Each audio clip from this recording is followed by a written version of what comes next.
Hi guys, Freddy here. I've been watching a lot of YouTube recently and watching people talk about the various scandals surrounding the statements by Wizards of the Coast. And I've thought that those videos were kind of ridiculous. So I thought I'd throw this video together and talk about the two main elements that people have been discussing that they think is so scandalous that Wizards of the Coast would even dare mention them. So the first one I'd like to discuss is the fact that Wizards of the Coast made a statement to shareholders, and in part of that they stated that they thought that Dungeons & Dragons was under-monetized. Now, I'd like to make a point that this is in a statement to shareholders. This is them talking to people who are putting money into the company, and the reason they are putting money into the company is they expect to get money back out of the company. And as any company which has shareholders, Wizards of the Coast has a commitment to profit to those shareholders. They have a legal requirement, exactly the same legal requirement that Elon Musk is facing with Tesla at the moment. Because he's spending so much of his time on Twitter and dealing with that, the shareholders in Tesla who are taking him to court and planning to throw him out as CEO of Tesla because he is not putting in the effort and is not profiting them. Because it's a legal requirement they do. And anyway, it's what companies do. They monetize things. They make money. It's what a company is designed to do. And part of this seems to be that people think that Wizards of the Coast, by talking about it being under-monetized, is going to stick a hoover straight into your pocket and vacuum the dollars out of it. They want to drain money directly from your pockets.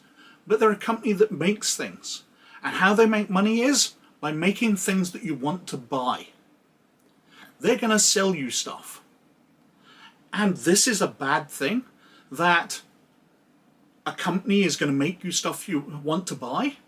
They're going to make you want to spend your money. Oh, how terrible of them to provide me with things that I want. It's not like they're going to padlock the rulebooks to 6th edition Dungeons & Dragons or 1D&D or whatever they call it. There's going to be a time lock on it and you can only open the rulebook if you pay them a monthly fee. They will provide other services online, which you may have to pay monthly fees for. But the game itself, you'll buy and you'll have forever, just as you always have. I also find it kind of amusing that I was watching a couple of these YouTubers talk, and they would take a break from talking about how Wizards of the Coast was going to take all your money and provide you with things you want. And as a solution to this, you shouldn't play their books. You should buy the books by the people who are in the YouTube videos. The presenters have published their own adventures, their own rulebooks, etc., their own games. But you should buy them. So they're accusing Wizards of the Coast of trying to take money off you while trying to sell you stuff. But I'm really surprised by this being shock news. A company wants to sell stuff to make money. Why this comes as a surprise to people, I really don't know.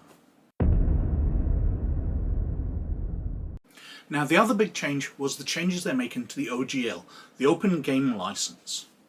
Now, these are the rules where you are allowed to publish things for Dungeons & Dragons, but you have to stick within certain rules. So, there's elements which you're allowed to use and elements which you're not. So, there's certain monsters. You can publish it. If you're writing an adventure and you're publishing it and making money, you can put certain monsters in, but there's other ones you're not allowed to use because you're breaching the copyright. And this is exactly the same for any company. What's different is Wizards of the Coast is changing the OGL. So if you're making a profit from their items, then you have to pay them a fee back.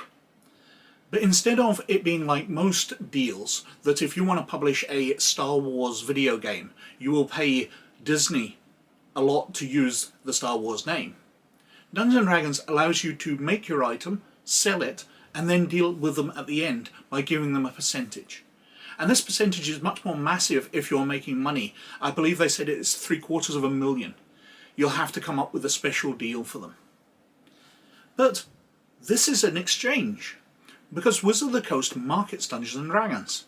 They're making movies of it. They're making all sorts of toys and things to promote the brand. They are providing online services so people can play the adventures you make, to use the source books you create.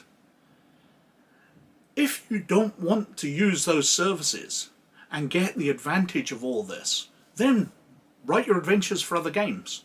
You know, write for Fantasy Age or Palladium Fantasy or Warhammer Fantasy Roleplay or one of the many other games that's out there. Try dealing with them instead. Because loads of games exist. You can publish for anything. You're not forced to publish for Dungeons & Dragons. But if you're going to write for Dungeons & Dragons, you can get the advantage of the massive market that Dungeons & Dragons provides. Then Wizards of the Coast wants some money back to offset the marketing they do for the Dungeons & Dragons brand. And this doesn't seem like unusual to me. It seems like a pretty good deal. But you've got options there as well. You can write for other games, and the other games you can write for are older versions of Dungeons & Dragons, because they are still available under the old OGL. So go and write for 3rd edition Dungeons & Dragons using the OGL, the same as 1st edition Pathfinder does. It's published under the OGL. It's a Dungeons & Dragons product, released under the OGL. If you want to, publish for 5th edition, because 5th edition is supposedly going to be completely compatible with 1D&D. So you'll still be able to write adventures and source books and them be used by the new marketplace. But you can still use the OGL license for 5th edition. You can stick to the old one. It's only if you're going to publish things unique to 1D&D and you want to get access to the 1D&D marketing that you have to start making the deals and paying out extra for. Again, I don't know why this is a big scandal. It seems very, very sensible and doesn't seem very unusual at all.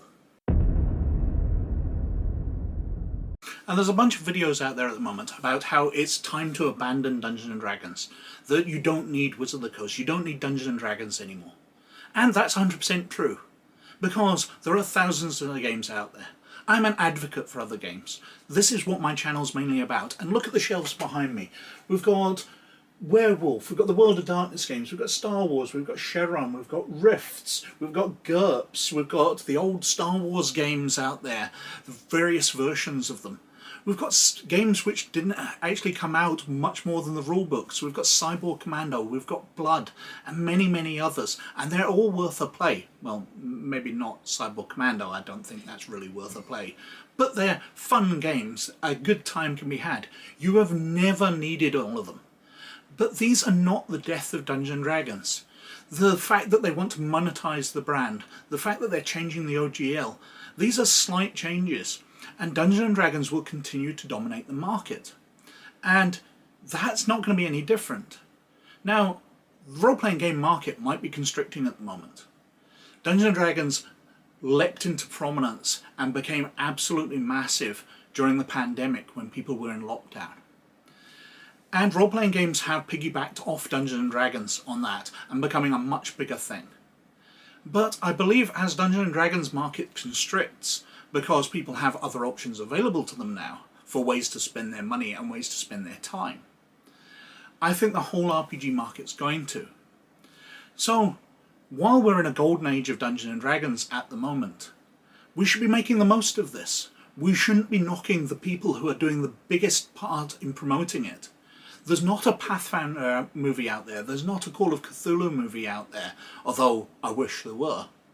There's a Dungeons & Dragons movie coming out with big Hollywood actors in it, which is going to promote the market and going to bring people into the hobby. We shouldn't be knocking the people who are doing this. We should be building on that. We should be promoting stuff, other options, but not saying, let's burn Dungeons & Dragons to the ground. Anyway, I just wanted to say a few words about this because I felt quite strongly about it. I really feel that there's so many YouTube videos out there knocking Wizards of the Coast for very minor reasons. So I wanted to say this, but as usual I've whittled on for way too long. So thank you very, very much for watching. But as always, most of all, you look after yourselves and I'll catch you later. Bye now.